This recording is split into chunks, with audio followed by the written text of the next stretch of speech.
Welcome to the Nerd Party.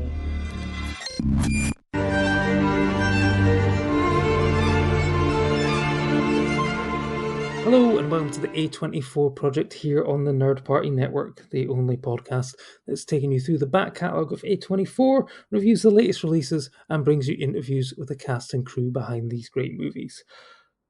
I am operating on around about 3 hours sleep, but the two guests with me decided to take it easy, have a lie in, and catch up with the news coming out of the Oscar ceremony last night. This morning, I'm Dallas King, and with me is Lee Hutchison as always. How are you? Yeah, I'm good. Looking forward to this. Is definitely the first time we've done a kind of version of this on this kind of podcast series. So looking forward to diving into what was a historic night, I guess. Indeed, because yes, no, we're not reviewing a film. We're not reviewing. We're not doing any A24 news. We are reviewing essentially the Oscar ceremony from last night, which it's safe to say was a very, very good night for A24. And we are joined with a guest that we had way back in May last year to discuss. Actually, she helped us review Everything Everywhere All at Once, and she's back to talk about what last night means for her as one of the film's biggest fans. It's Katie Smith-Wong. How are you? I'm good. How are you? Tired, I'm guessing. But Very, very tired, but excited to be able to dive into this particular topic. no, I'm excited too. I'm excited. And it should be added, Katie joined us for the farewell as well. So you've definitely got you're the lucky touch, I think, for these things. That's very kind to say. So yeah, I stayed up after I'd been to the closing gala for the Glasgow Film Festival and decided, I'm going to stay up and watch, all what turned out to be 3.5 hours. I mean, I think that's short by some Oscar ceremony standards, I think. But there was a lull in the middle where I found myself nearly napping off, but I managed to stick it out all the way through. And yes, I mean, A24 were going in as nominal favourites. I think, Everything Everywhere All at Once has, I think it had done very well in award season so far. I believe up until the Oscars, it had actually won the most awards during award season, overtaking Return of the King by the end of the SAG Awards this last week. But, Oscars can throw up surprises. There were indeed a couple last night. As I've discussed with Lee on this podcast before, with the preferential ballot system, I was worried that it was going to potentially trip up Everything All at Once because it's a film which is not your typical Oscar fare. So some people would have really loved it. However, there could have been some people who were not a fan and could have placed it quite far down their ballot. But Lee, let's come to you. I mean, you've been following the A24 sort of road to the Oscars with me on this podcast. I mean, what were your expectations going in for the ceremony in general and also, for A24 specifically? I was fast asleep in my bed at 9:15 last night, and I must admit, I kind of woke up this morning and I'd kind of completely forgot that the Oscars had taken place last night. I think maybe because my mobile phone was at the other side of the bed, that when I kind of woke up in the middle of the night, I wasn't leaning over to grab my phone, or as I've done in some previous years where I've kind of maybe woken up with about 15 minutes to go, or when there's been some big news to happen. But from my point of view, it kind of probably actually went as expected, to be honest. I know we've discussed it before. I don't have an emotional investment in perhaps any of the outcomes of last night. I've not been kind of following the season as much, but from my outsider perspective, I was like, everyone that I thought was going to win an award, maybe Jamie Lee Curtis, I wasn't too sure of, but I felt that she was going to do it, all kind of won in terms of the big awards last night. I think from the outside looking in and not thinking about it perhaps too much, it felt like Everything Everywhere All at Once had the momentum, and that there was like a kind of emotional investment in people like Michelle Yeoh winning that perhaps wasn't there with Cate Blanchett, that there was the idea perhaps of way back when that I think it's been a kind of idea that it was always going to be the Oscar that Brendan Fraser was going to win the award for. Feels like there's been a little bit less momentum in kind of recent weeks with some of the best actor nods, but it always felt like he was going to win the Oscar, and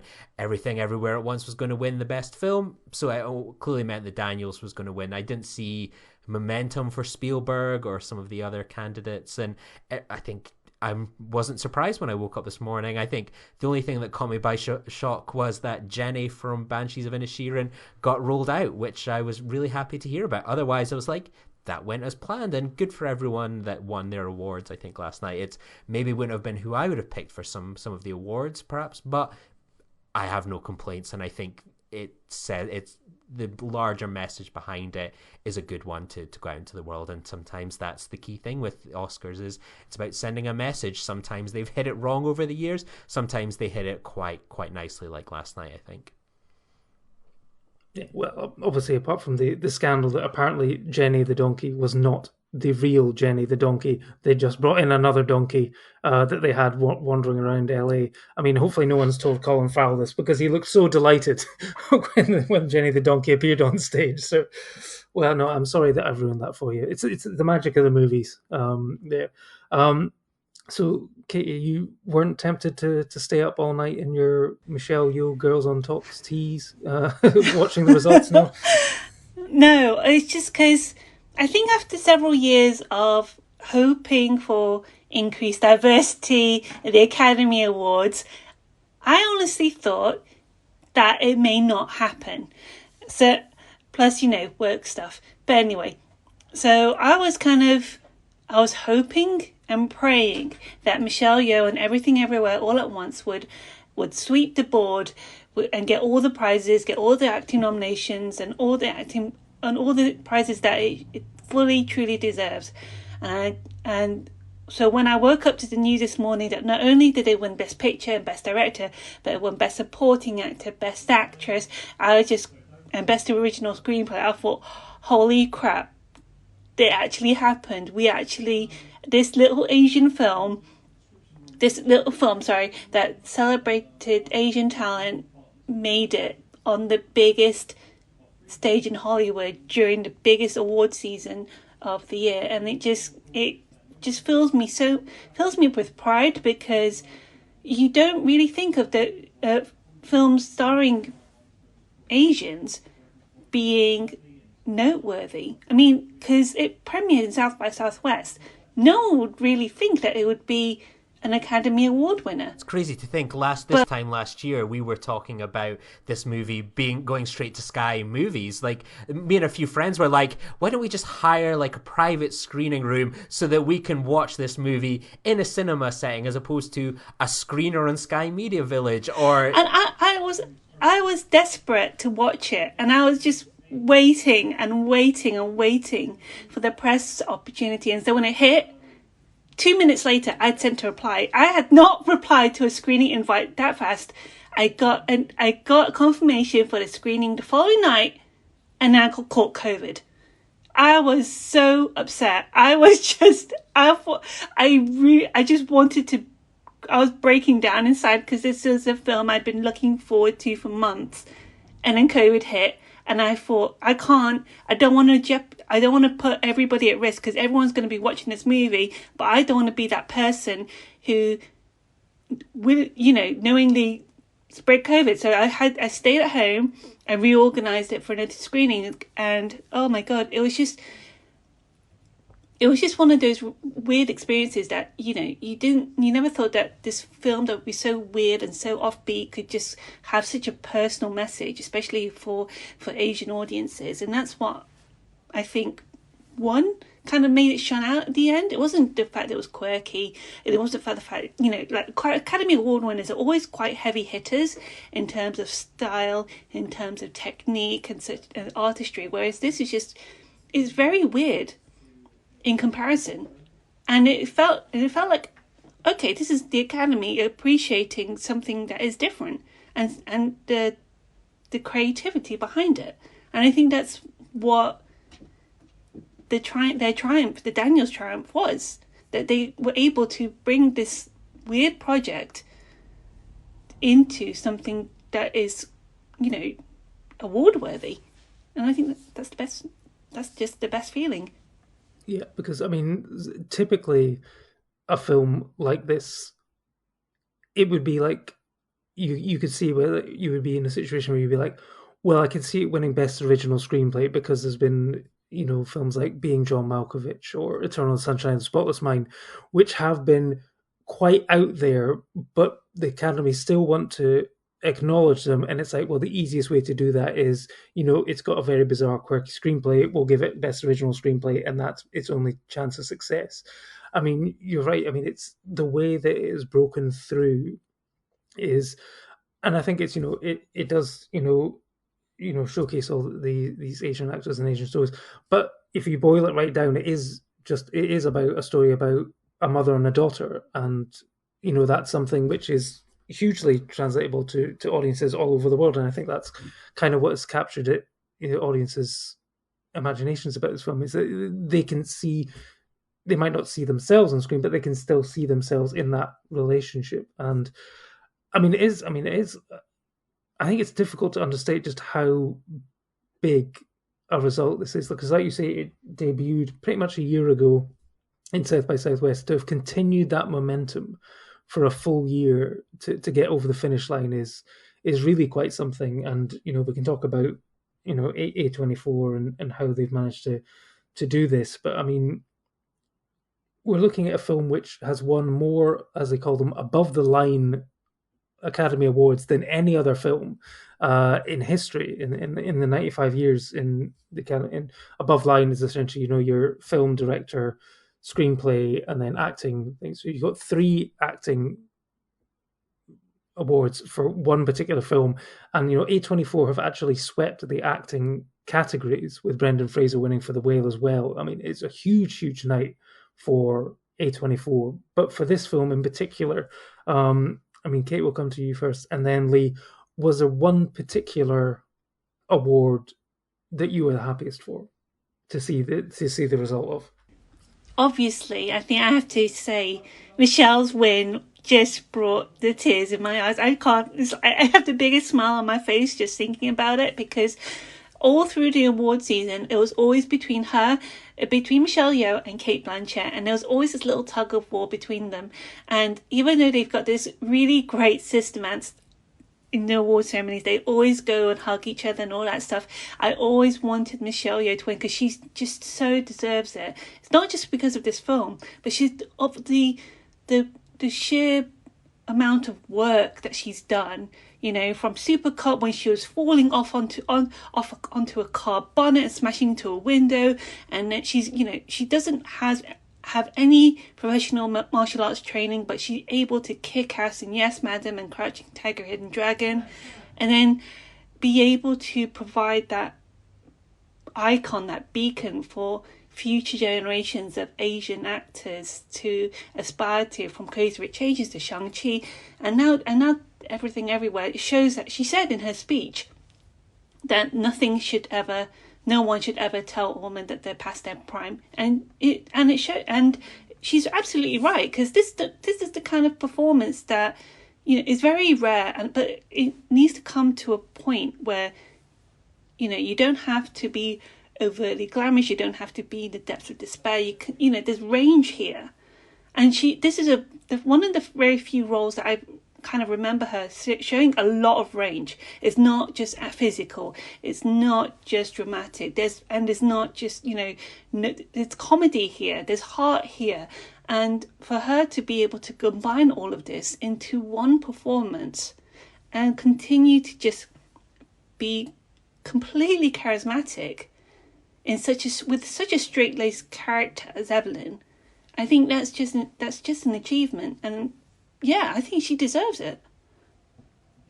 Absolutely, and like you say, actually, it's interesting the thing that she has probably got the straightest, probably the most difficult role, because obviously Stephanie Hsu gets to do a much wider range of sort of comical, dangerous, sort of twisted things. Kiyu Kwan's got lots of different versions of his character as well, but Evelyn is always seen through their eyes as the sort of the one who's holding everyone else back, and she's very sort of inward and sort of down on herself, and it's the way that film opens her up to all these different opportunities, and yeah, I think she plays it perfectly. I mean, Lee, what about yourself? What was your favorite Everything Everywhere All at Once award winner from last night? I think it would have to be for me. Like, I was so happy to see Michelle Yeoh win. I mean, I go back to her her interaction with my life probably goes to the two things that I'm the geekiest about, which is James Bond and Star Trek. I remember Tomorrow Never Dies was like the big first James Bond film for me, and I remembered it always being sort of like, there's the classic thing they try and say with every James Bond film of like, this Bond woman is the equal, blah blah blah, and they say it every year, but like that was the first time it ever felt like there was this character that was an equal, and I just loved her in that film. And then only just a few years ago, she was the captain and emperor in Star Trek Discovery. I think it's safe to say it's never happening now, but it's been in kind of development hell for a long time that she was going to be in the Star Trek spin-off show called Section 31. I think we're gonna need to give her a slightly higher paycheck now that she's Academy Award winner, Michelle. But for me, it was the Daniels winning the directorial award, and I think their speeches as well kind of packed quite an emotional punch as well, and just the little lines that they dropped in last night, where I think it was in relation to kind of that, it's not illegal to to be in drag and so on, and hey, we've done it before and so on. And I think one of those ones, like, you think of the climate in America, and I think we should also be fair, the climate here in Scotland and in the UK as well regarding people in drag, trans, is more toxic than ever before. And I can imagine in a moment like that of winning this award, the pinnacle of your career, it's probably so easy to forget people and things to say. But the fact that they made a special moment to mention that, and I've seen quite a lot of trans people, gay people, queer people today highlight that line. And again, it's representation that really matters in a surprising way. I don't think anyone would have expected that to be a little breakout moment, but it just shows that they care. And I think the type of people that have gone to see their films over the years will really be touched by moments like that, and it will really set them apart as well. So I think that was a moment that really struck a chord with me and people out there as well. Yeah, I mean, it's such a crazy world that we live in, that the directors of the Harry Potter farting corpse movie are best directors, and also the fact that last night's best director is the man who was killed in his previous movie after being effed to death by a horse. So I mean, that's a fun fact as well. But I mean, I did enjoy their speeches and stuff, and it's something which I've been following the whole sort of award season campaign, and it did seem to reach this point where, after the first couple of award wins, where they're saying, thank you very much, it's a great honor for me, blah, blah, blah. They almost sort of felt like, oh, I'm just saying the same thing. And they did sort of open it up, and they started thanking everyone, not even in the crew, but even sort of wider out than that. And I think one thing that I noticed, especially last night at the Oscars, was I don't think I've ever seen a film sort of crew and sort of cast be just so happy for each other.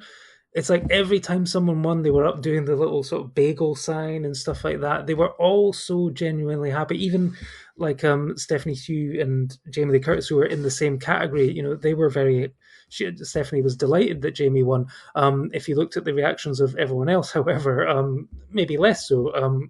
Everyone, but I mean, but this is actually something that was interesting, is that everyone was focusing on Angela Bassett, sort of basically pulling a sour lemon face and being like, right, I thought I had that in the bag. And everyone goes, oh, she's a bad sport and stuff like that. But no one seems to have cottoned on to the fact that if you look at underneath her, Kerry Condon sort of does a double take and actually is seen shouting the word "what?" Like it's like she'd almost, I don't know, she almost seemed to think that somehow she was going to win, and then she was surprised that Jamie Lee Curtis. I mean, Jamie Lee Curtis herself was surprised that she had won. But I mean, everyone's just seemed so happy for each other in that casting. I've never seen a crew that close knit before. in this campaign, normally it's like one person is like winning all the awards and everyone's like really happy for them. But, the love that they had for each other is something really sort of special. And, it comes back, Ki Hu Kwan, I had him pegged, like, I was like, he's going to get a nomination. As soon as like that film came out, I was like, well, he's definitely going to get a nomination. And then when he started to win awards in the speeches that he gave, everyone just sort of fell in love with him. And it's like, well, he's got this amazing story. I mean, it also sort of harks back to the fact that, Hollywood seemed to be patting itself on the back it should be awarding him and welcoming him back into Hollywood when they were the same Hollywood that had basically not given him the opportunities to succeed in Hollywood in the first place. But hey, that's Hollywood. That's how they work. It's the same with Brendan Fraser and stuff. It's like, oh, it's great that he's come back, and it's like, well, you're the reason that he left in the first place. But that's a whole other podcast. I'm sure that we could get into that kind of arguments. But I mean, it was incredible to see this sort of result, and the way that, like you say, they were sort of sharing the love for the cast and crew, but also other filmmakers. They were like bigging up all the other fellow nominees and stuff like that. And it does seem, certainly from, I think it was Daniel Kahn was saying, like, this is a moment that, it is still weird for them that a film like this has done as well as it has. But it could all be for nothing if people don't learn the right lessons from this. We have had movies, like Parasite won a few years ago, and then, we had sort of Nomadland, and then sort of the film, which, I think even most people would struggle to remember that Coda won Best Picture the previous year. But, I guess it's, where do the Oscars go from here? It's like, I mean, Katie, you're saying that, diversity in the Academy Awards is something which, you've always hoped for, but are often then disappointed. I mean, even like when it came to the nominations, it's like everyone was sort of left scratching their heads at why Viola Davis and Daniel Day, why they were not being nominated when they should have.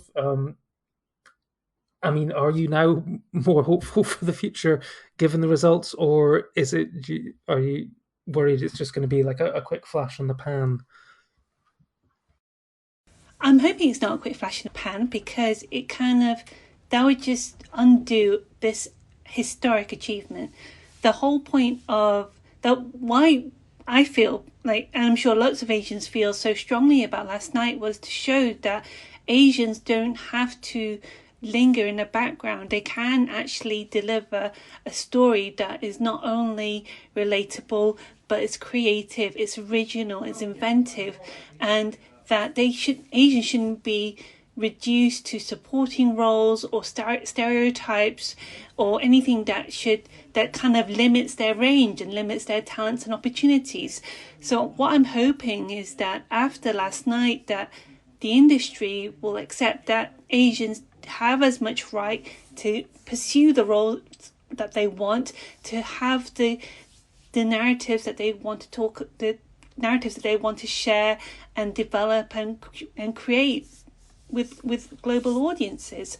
There is room for diversity. It's not all white anymore, and I think last night is just testament to that.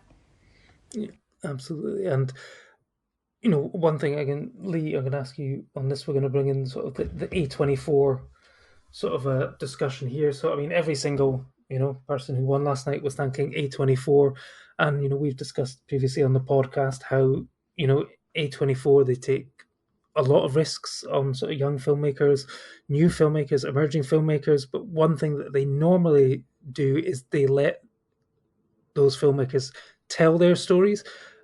Sometimes it's not always successful, but sometimes in the case of something like this, it is. And so, I mean, how do you feel that A24 have played this award season? Because, we've discussed in the past, films like Uncut Gems and The Lighthouse and stuff, when they sort of spread their net too wide, they haven't managed to follow through. But, this is, 6 years on since the infamous wrong envelope incident, and Moonlight won. Previously they'd won sort of best visual effects for Ex Machina, best documentary for Amy, and then they won best picture for Moonlight. But I think it's safe to say A24 have made a major statement, especially after the last few years of sort of being, I guess, in the shadow of Neon, perhaps, with the likes of Parasite and stuff like that. Have they finally arrived? I think there's three things that you can say. So probably firstly, I think the problem that you have when you think of like their first big statement win was obviously Moonlight. But like the reality was, it was viewed as a meme, wasn't it? Like no reflection on the film, but people constantly talked about. Remember that funny moment when it was La La Land, but it was actually Moonlight, and like you can imagine for people like Barry Jenkins and maybe even people like A24 of like, oh, this is our crowning moment. But it's kind of being laughed at, memed. It's completely overshadowed. Whereas last night, everyone got to be the belle of the ball, as it were. I think the one key probably takeaway from myself is that when you look at like out of all the 24 last night, between Netflix and A24, they got 15 out of 24. And I think you look at the moment, like just now, like the studio system in America in particular is a total shambles. You think of how many films just get dumped on streaming services that are viewed as just content, etc. It's leaving kind of openings for people like Netflix who are putting films into cinemas. People like A24, they just need to hit one or two really popular films and things can go well. The box office just now it is there for independent cinema to thrive, which has been fantastic. There might not necessarily be the number one film at the box office. They might be the fifth, the sixth, or it might be something like Everything Everywhere All at Once, where it just continued to just not drop at all for weeks on end and so on. And they are taking advantage of people being more interested in streaming. And I think there will be a realignment there when you think of what was the big Fox movie this year. Yeah, it was Banshees of Inisherin, but it was a small Fox Searchlight film, didn't get much of a rollout, and they've probably spread themselves a little too thin there, etc. It's the space is there for smaller films to thrive as well. I think equally there's going to be the imitators, like how people will look at this and take away a lot of the wrong things about why this film worked. I think it's safe to say if you've watched Swiss Army Man and The Death of Dick Long, you kind of come away from something like that and think these guys, they have a really unique sense of humor. It's not forced or faked or over the top. Like, they are genuinely funny people, interesting. They've got unique angles. And there'll be so many people that will take the wrong message away from this of thinking, oh, the funny hot dog hands, oh, everything bagels, all that. They'll just be wanting to kind of ape their own Everything Everywhere All at Once. Something that's kooky, strange, and funny, but like it's a hard thing to imitate a film like Everything Everywhere All at Once. Whatever your take on the film is, it was incredibly unique, and I think people will look at it and think, oh, like how crazy, how random. Oh God, what can be our butt plug, joke and so on. And they've done it completely naturally, and I think there's going to be a lot of people that are going to try and copy the model A24 and the Daniels had with this, and I think they'll be completely unsuccessful, and yeah, they'll completely miss the point, I think. Yeah, I mean, people will think this is a crazy, wild Oscar-winning choice, but it was only about 5 years ago that Guillermo del Toro won for the movie where the mute woman had sex with a fish man. So, the Oscars are taking a bit more of wild choices. I mean, Katie, what did you make of A24 in their campaign to get Everything Everywhere All at Once over the line? I think they understood the gamble of the Daniels' vision, especially because by the time that it started getting awards buzz, late last year, there was such a huge fan base that everyone had an opinion on it and everyone wanted to share little bits of it with everybody else. And I think A24 capitalized on that, saying that, okay, we can actually celebrate this and celebrate that, while showing that we got faith in this project that is completely non-standard Academy Award fodder. So positioning the Daniels as, Best Director and Best Picture, and then not only Michelle and Key and the supporting roles, but you have Jamie and you have Stephanie and James Hong, who is a legend in awards contention, showing that all the efforts in this little film are being recognised. I think that's one of the key aspects of their campaign, showing that there's plenty of talent to be recognised and acknowledged across during the award season. And I think when the film started to get more and more awards, like from the Gotham Awards, and it completely swept the board, and it just everyone think, oh my god, it's an actual contender. This weird film with hot dog hands and butt plugs and all that stuff is actually winning awards. Then they think this could be a game changer, and I think that's what A24 can take from the achievements last night, is that this huge gamble in this weird film is actually paying off. And do you know what? It didn't even need to be the biggest film in the world to be like to literally pay off as well. I mean, the budget was what, 14 million, 20 odd million, something like that. When you think of like, when you compare it to Avatar 2. Yeah. And even like other multiverse movies where I think we had the same discussion where it was like Doctor Strange came out in and around the same time, hundreds of millions. Right, we've got the multiverse. What do we do with all this CGI and budget? There's a different in traffic lights and so on, and like there's just things like that where you go, there's just not the vision or the excitement to really run with something like that. And you know, there's something to be said about small budgets, huge returns, and that's what everything everywhere at once is. It proves that model of like invest in sort of things, you know, the limitations will be your strengths as well. Oh my god, what do? We can't sort of use crazy money to do this amazing multiverse. Hot dog hands? Sure, go for it. And it clearly resonated. Yeah, I think that is absolutely sort of hitting the nail on the head with the film. I think Daniel Kwan was basically saying it's like, yeah, you will come up against hurdles and stuff like that, but how do you use those hurdles to make your film better?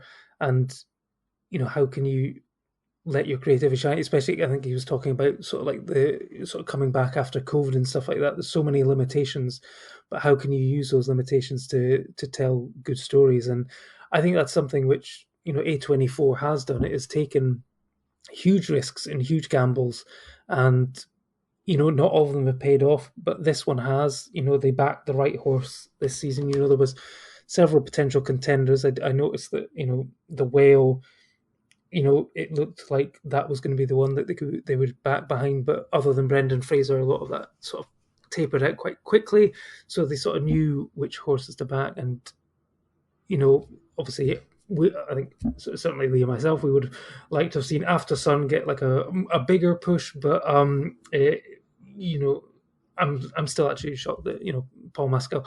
I think Paul Mescal got his nomination off the strength of his own performance, and potentially not due to any sort of awards campaign run by A24. I think it was just enough people saw that good performance and gave him the nomination. But, you know, I think A24 last night did something which I don't think even like, you know, Miramax and, you know, that guy managed to do in the sort of like late 90s, early 90s, you know, to win every award, above the line award, and to sweep the acting categories. I don't think that's ever been done before by one studio in the same Oscar year. I mean, it's incredible to think what they've done. And, you know, to do it on a very low budget as well. I mean, I have noticed, you know, to be fair, a lot more Everything Everywhere All at Once merchandise has been coming out in the run up to the Oscars. I guess to maybe bump up the marketing budgets and stuff like that. Katie, did you buy one of their rocks, or did you buy a pet rock? That's something that even I didn't. I've bought some googly eyes, and I'm going to go to the beach and find a rock myself. But no, but I did. I actually imported a physical copy of the Blu-ray because I needed to have it, a physical copy of the film. This was before it dropped on Prime, and I was just kind of begging to see it again, just to see if it was just a fluke. Like, you know, was I just overwhelmed that first time? But God, it's so good every time I watch it. But no merchandise, although I do have some space on the bookcase for a couple of googly rocks. The cats might freak out though, so. Now there's actually one of the almost sort of leather-bound A24 screenplays that I was like, oh, that is a screenplay I would love to read and, and get the behind-the-scenes sort of stuff on, that which I'm sure they will release at some point. Well, I said to my friend, Kalechi, and fellow film critic, that if they did have a steelbook for Everything Everywhere All at Once, I would totally get it. Yeah, I think yes, because it hasn't got a UK release over here because it was released by A24. It is some sort of strange. Right, so, I mean, actually, I've got the Blu-ray, the European Blu-ray, which Lee very kindly brought back from was it a trip to Berlin, I think it was. So yeah, I've got it on Blu-ray now too as well. But yeah, you've got to think that A24 have got something lined up this sleeve because they have done a special. They've got After Sun out on Blu-ray recently now as well. But yeah, no, they need to. They'd be foolish not to. I guess they just have to set up a UK store so we can avoid that pesky shipping and tax charges from the US. That would be something. Finally get some of those candles, that butt plug candle. Going forward, how do you see sort of A24 sort of using this sort of the platform of the success they've had to go forward? I mean, I hate to say it, but even before the Oscars this year, some people at Sundance and Berlin were already talking about potential next year's Best Picture contender being A24's Past Lives.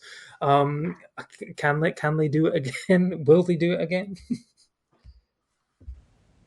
I guess it depends on if it's picked up, like, in terms of the audience buzz. I think after Everything Everywhere premiered at South by Southwest, there was an immediate response. I think because Past Lives was shown at Sundance, you said, right? So I think if they were able to kind of position their bets and showcase new and diverse talent, then yeah, absolutely. I think there is a road that they've paved in terms of celebrating diverse talents by taking a gamble on lesser known names like Lulu Wang with The Farewell. There was when I first watched it, there was talk of them making it with a Caucasian lead character, and Awkwafina's character. It's like, no, that would not happen. That would not work the same way. And with Everything Everywhere Once, they've shown that the celebration and diversity in the unknown, maybe even the gamble, is worth it. And I think that's the kind of direction that they should continue to go on. And Lee, what do you see in the next year for A24? That I'm not too sure of. I think there's plenty of films on the horizon, but I think I think we were counting them out perhaps in the past year or two in terms of, do they have the budget and interest to go for, competing in these Oscar races beyond just Adam Sandler should be nominated, etc., and just wanting to be involved in the party. How they potentially change their tact and whether they do start to invest decent money, I don't know. Like, I don't feel like they've had to spend much in this ad campaign and so on to get this success and so on. It feels like very much a grassroots one, and that's sometimes really hard to replicate. As I say, for me, I woke up this morning and it made perfect sense. Everything I expected to win pretty much won, and I think that was just due to that momentum. I think when I saw that when Stephanie got nominated for supporting actress, I think so many people had discounted that the Oscars were even going to acknowledge her, when most other kind of award ceremonies had failed to as well. I think that was the biggest reaction for me during the Oscar nominations, was when her name came up, I was like screaming and just like, and then I completely missed everything until Paul Mescal got nominated as well. So especially when she has been snubbed from like BAFTAs or anything like that, she deserves so much more credit during the award season because her performance is just incredible. Yeah, that film wouldn't have worked without her. So, and that was the momentum that I could see at that stage. Was like, oh, if the Oscars are going to be standing out and making a nomination where so many others have failed, this seems to me that it's potentially in the bag for the film.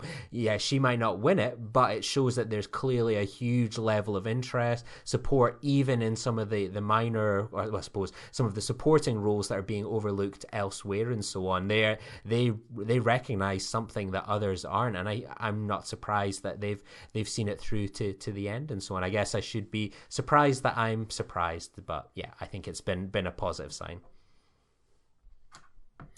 No, it has. But I'm getting a little bit tired now. I'm starting to fade after being awake for so long. Another huge congratulations to the Daniels, Michelle, Key, Jamie, Stephanie, the entire cast and crew of Everything Everywhere All at Once. A well-deserved win. One of the best Picture winners, I think, for me, in a long time. And a huge congrats, of course, to A24. And if they want to send over any congratulatory hot dog fingers or pet rocks or anything to us, they have never done it so far, but we're here every other week shouting about A24. Perhaps that was maybe we were the catalyst behind this Oscar win, who knows. But yeah, you know where to send the goodie bags. But yeah, we'll be back in the future with, who knows, some potential future Best Picture nominees for A24. But until then, we'll see you everywhere with Everything All at Once.